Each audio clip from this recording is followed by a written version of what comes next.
Hello everyone, আসসালামু আলাইকুম। Farm live হাবে আপনাদের সবাইকে স্বাগত। আজ আমি বিসিআরডিবি ভ্যাকসিন করব। এটা আমি উপজেলা পশু হাসপাতাল থেকে নিয়েছি।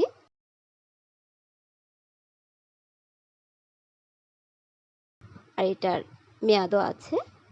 আর সেখান থেকে আমাকে বলে দেওয়া হয়েছে যেন আমি 5 ml ডিস্টিল ওয়াটার সাথে অথবা পরিশোধিত পানির সাথে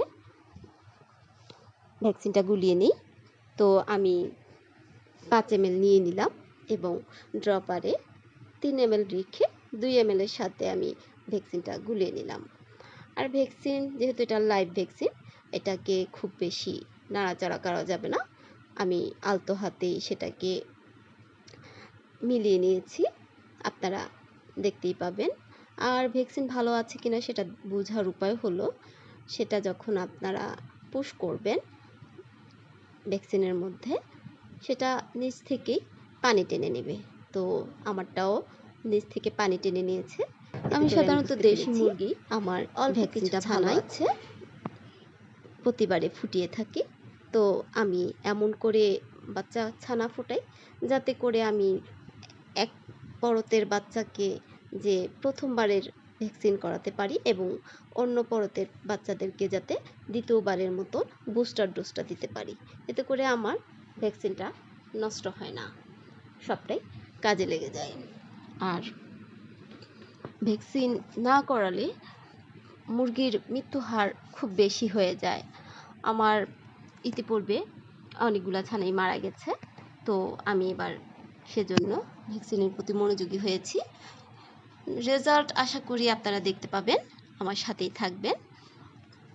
আর দেখে 1 সপ্তাহ পর অথবা 1 সপ্তাহের মধ্যে যে ছানাগুলোকে, সেগুলো 1 ফোঁটা করে চোখের মধ্যে দিতে বলা হয়েছে। আর চোখের মধ্যে দেওয়ার সময় একটা জিনিস সবাইকে লক্ষ্য রাখতে হবে, যাতে চোখের মধ্যে দেওয়ার পরে বাচ্চাটা একটু ঢোক গিলে এতে করে ভ্যাকসিনটা কার্যক্ষমতা বেড়ে যায় এবং এটা যে ও নিয়েছে সেটা আপনারা প্রত্যক্ষভাবে বুঝতে পারবেন। তো আমিও খুব সতর্কতার সাথেই ভ্যাকসিন প্রয়োগ করেছি, আপনারা আশা করি দেখতে পাবেন। আর আমার ছানাগুলোকে আমি রাতের বেলায় দিয়েছি ভ্যাকসিনটা, কারণ রাতের বেলা ঠান্ডা থাকে। এবং আমার হাতে যে ন্যাকড়াটা আপনারা দেখতে পাচ্ছেন, সেটাকে বরফ পানিতে চুবিয়ে নিয়েছি যাতে করে ভ্যাকসিনটার মান ভালো থাকে। আর ঠান্ডা পরিবেশে ভ্যাকসিনটা দিলে এটার গুণগত মান ভালো থাকে। আর ভ্যাকসিন সাধারণত 1 ঘন্টার বেশি রাখা যায় না, সেখান থেকে বলে দেওয়া হয়েছে। আর ঠান্ডা জলের মধ্যেই ঠান্ডা হাতেই আমি এই কাজগুলো কমপ্লিট করেছি। আর এতক্ষণ আমার পাশে থাকার জন্য সবাইকে ধন্যবাদ। আসসালামু আলাইকুম।